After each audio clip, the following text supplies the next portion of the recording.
What's up, everybody? Welcome back to my channel. If you're new here, my name is Pam, and today I have a little bit of a life update and a plant update for you. I'm going to tell you what I've been up to for a while, because I've been making a lot of videos because 2020.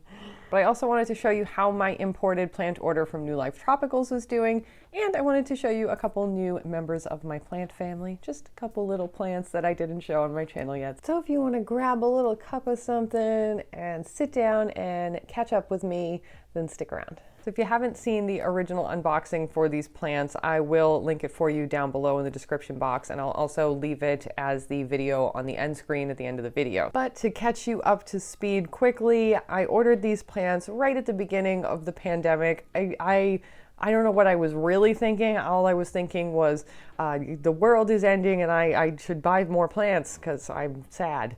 So I took a little bit of my stimulus check and I sent it to Thailand for some plants, which I'm sure is exactly what the US government wanted me to do with it. So I know this company has a reputation for not necessarily being generous with the refunds, if they give them at all, and I know that their customer service can be rude and a bit unprofessional. However, I do believe that the person who runs this company handled this situation pretty well as far as logistics went. I got my plants within, I think, 24 hours of them hitting stateside. And it only took about a week of business days to actually get the plants, so I was pretty surprised. But before I show you plants, I thought maybe I would introduce you to the newest member of the family. This little precious, sweet little kitty bitty, who's really into bapping my hanging macrame, so I now have to hoist it all up several inches higher, is Duncan Fluffle. And he is my new best friend, and I love him so much. Is he a good boy? So besides being incredibly into being held, he is a very, very, very sweet rescue kitten. I adopted him from the local shelter, and I actually didn't expect to get a cat so fast. I know that adopting from a shelter tends to take quite a while, and I actually got matched with a cat very quickly that wasn't this one, and then they ended up double booking that cat by accident. So the person who technically got told that they could have her that got told that they could have her first ended up getting her, and I was initially very sad. And then they told me that they had a little kitten who wasn't all black, but mostly black, and that he was real sweet, and that if I wanted to put him on hold, I could. And I wasn't actually planning to get a kitten. I wanted to get an older cat just because I know that they're usually harder to place.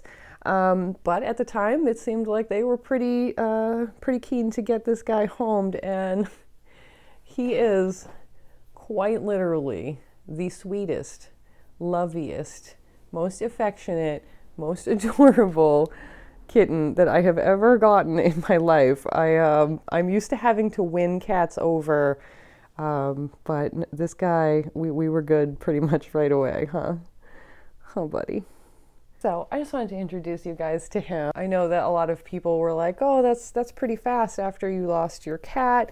And I think that grief is a little different for everybody. And I still miss my cat all the time. I have her ashes up on her favorite shelf where she would relentlessly jump upon, despite my many protests. So now she gets the shelf forever, and I see her every day, and I miss her every day. And this is a different cat. It's just a different cat, and it's really, really hard to feel bad about how happy he makes me. So if everybody could just let me feel serotonin, that would be great. All right. So anyway, I'm sure he'll continue to be a little hellion behind me, but we'll get into the plants now. Thanks for sticking with me. If anybody's wondering, the cats are getting along quite well, and they got along quite well pretty much right away. Everything's been really good so far. So I'm very happy. Anyway, enough cats. Okay, so the first one I thought I would show you from the order is the Monstera species Peru. So if you see it written out, it will say SP period Peru. So this guy showed up okay. It was really just like a bouquet of cuttings that had some good roots on them, so I wasn't mad about it. You can see that some of the vines are a little shabby looking. These might not make it. This one over here is putting out some new growth, so I think that it will probably be okay. I might have to just take a couple leaves off.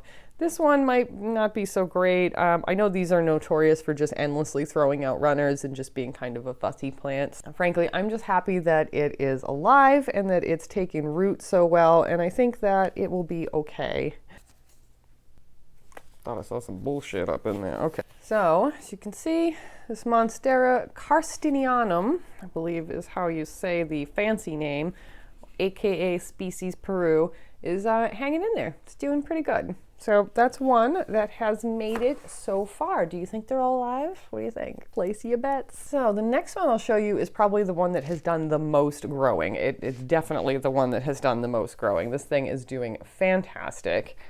And that is my Philodendron Burle Marx Splash. This is the variegated version. So the node that has put out the most variegated growth has a ton of new growth coming out of it. So I'm hoping that I'll get quite a bit more of these splash variegated leaves, but I think this plant's doing pretty good overall. I actually kept these in water for probably like a month or something. It was longer than I meant to keep them in water. Everything got so crazy with my cat getting sick and then my rabbit getting hurt that I just didn't have time. I just didn't have time to repot them until fairly recently. So they are still acclimating to their pots actually as you're seeing this. And shamefully, I'll show you this, I still haven't potted one. Honestly, this is the one I thought would be dead by now, so I didn't trouble myself too much. But here is the Hoya sigilatis, and it is still alive. And it's put out a lot of root growth. Don't judge me for the algae water in here. I just haven't changed it in about a week. But it is still growing, and a lot of these vines have dried up.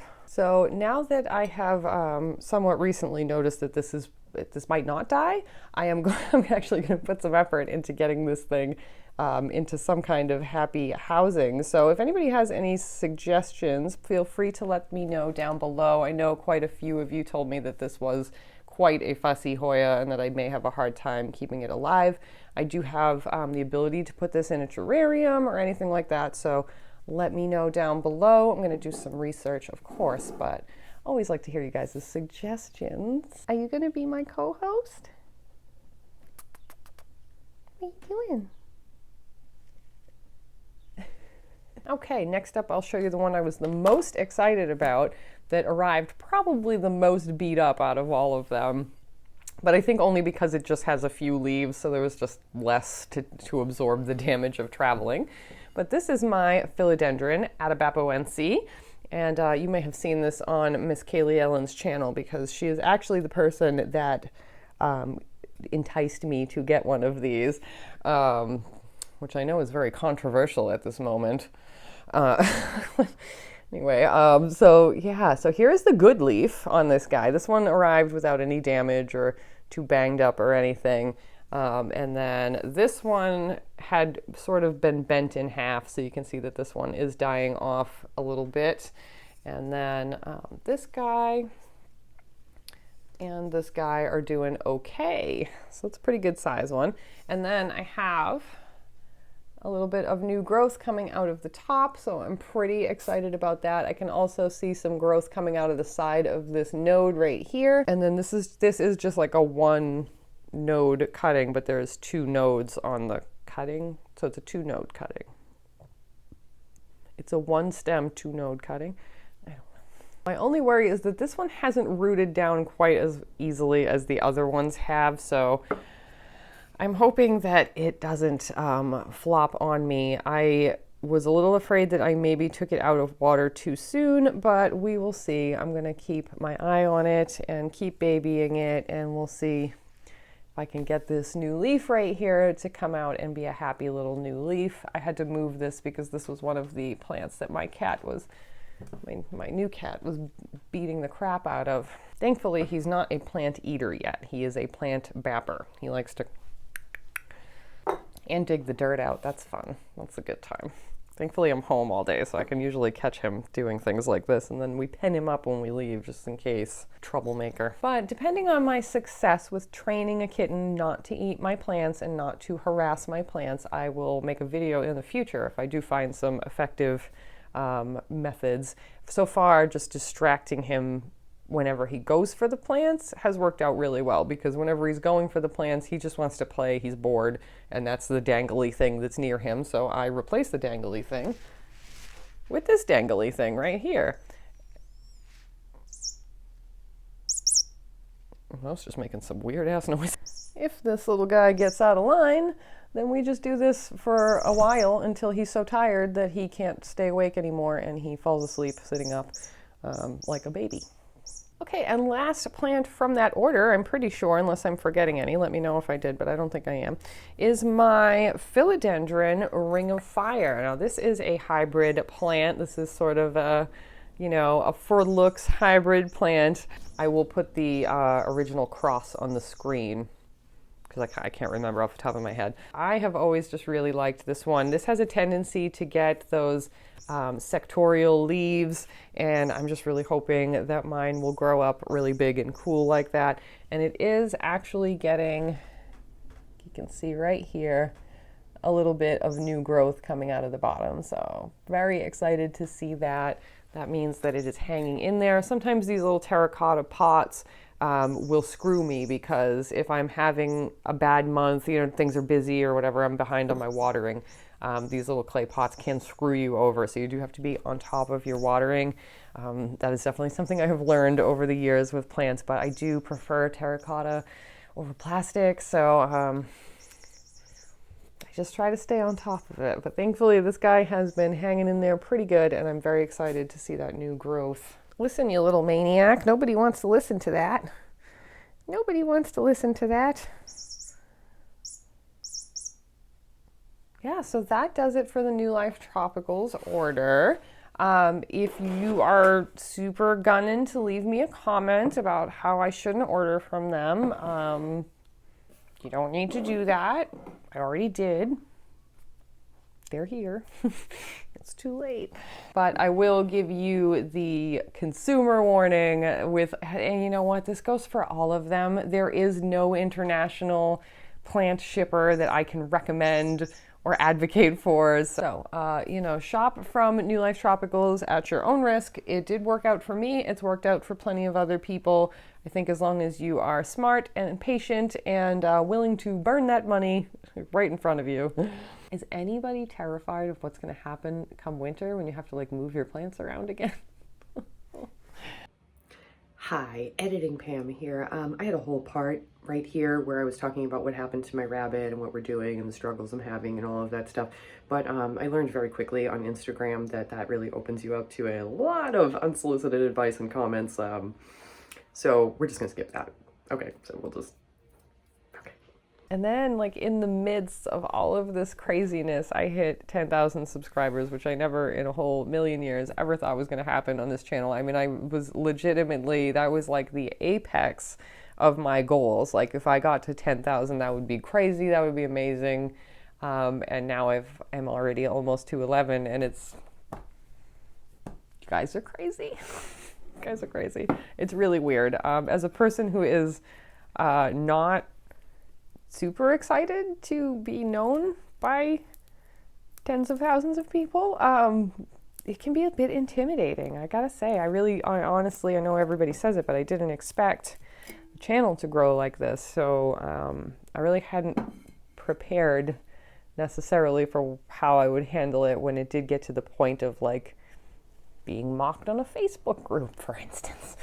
Or, you know, getting to the point where like the way that you react to everything and the things that you say are now like observed by all of these people and judged by all of these people. And of course, whenever we're judging people, we don't really know, like we do it as if we've never done anything wrong ever, right? You know, so it's just a lot of pressure. It's a lot of pressure. It's a lot of pressure. So I'm buying plants. So I put myself on a few waiting lists for this plant because I saw it on Nick Pileggi's channel. It has a little spider living in it right now that just went running away. It was like, no, human. So I've had this in this little bell jar from IKEA since I got it. And I think it probably needs just a little bit more air than it's getting. I have found these little bell jars from IKEA. I'll show it to you. These guys right here. I haven't found anything that can live in it without needing some air now and then. So I kind of wish I could almost put like a small little hole in the top of it or something. But I saw this Peperomia on Nick Pileggi's channel, and he did say that they liked a little bit of humidity. So I've had it under here, and it's definitely doing pretty good under here. So it must be somewhat okay. So this is a Peperomia turboensis, and I grabbed this from, where did I get this from? I believe I picked this up from Glassbox Tropicals. If I'm wrong about that, I'll put it on the screen. I'm pretty sure that's where I got this from. And I was on a waiting list for this for quite a while. These are actually pretty hard to track down. They were going on eBay for like a stupid amount of money, which I knew I didn't have to pay because it had been listed on several, sites for less money. So I knew it was just a matter of waiting for them to be restocked. But this is the Peperomia. Well, I'll take it out of the glass here. So this is kind of here just because these are unfinished wood and they will rot if they get wet, which is another stupid design feature of these. But yeah, this is my Peperomia turboensis, and it has started flowering since I put it in there. And it's just such a cool peperomia. It has these really dark, cool leaves, and it looks like a watermelon peperomia, but it's less of a bitch. So fairly new to this guy, but I am really enjoying it so far. I just have this guy under a grow light, just like one of those little cheap clip-on LED lights. So it is doing pretty good that way. I can see that it's getting a bit leggy, so I may try to alter the light situation a little bit and see if that improves it. But there is a lot of new growth in the flowering, so I think it's happy so far. So I also picked this up while I was grabbing the turboensis just because I can never just order one plant. It's always going to be at least two. So I picked up this little baby Philodendron birkin. Just a little baby birkin. So cute. I wasn't super into these when I very first saw them. I think it might have been Not Dudes that swayed me eventually.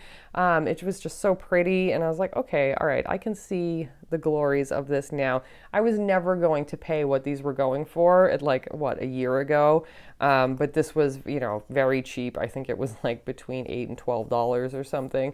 So I just grabbed this guy because I am a big philodendron fan, and I am kind of liking the striped leaves that do come on these. Right now there's not much variegation, but you can kind of see it starting to come in on this guy right here. So yeah, now your girl's got a birkin like everybody else. All right, that's all I have for you guys today. So I just wanted to show you a little update on how those plants are doing because a few people had asked. I also have coming up for you guys a part 2 on my coleus care video. I'm going to go through the comment section and answer a lot of the questions that I've gotten on that video. For some reason, YouTube is pushing that video a lot right now, so some of you may have actually found me through that video. So thank you if you decided to subscribe. In that video, I'm also going to be showing you how I deal with my leggy, completely neglected coleus because your girl neglected her coleus all summer long and they are leggy AF. They are more awkwardly leggy than I was at 12 years old, and that was real awkwardly leggy. And I'm also going to do the same thing with my cactus seedlings because that is another video that's been getting pushed out lately. I'm getting a lot of questions. I think I wasn't super clear on a couple of things, so we're going to revisit those as well. So you can keep your eyes out for those videos coming up. I am working on filming those this week. If you have any other questions or some video ideas that you would like me to do, you can let me know down below in the comments section. I'm going to be filming a lot this month, trying to get some things scheduled. So put your input in and I will see if I can make you happy. So until next time, we will see you later. Bye.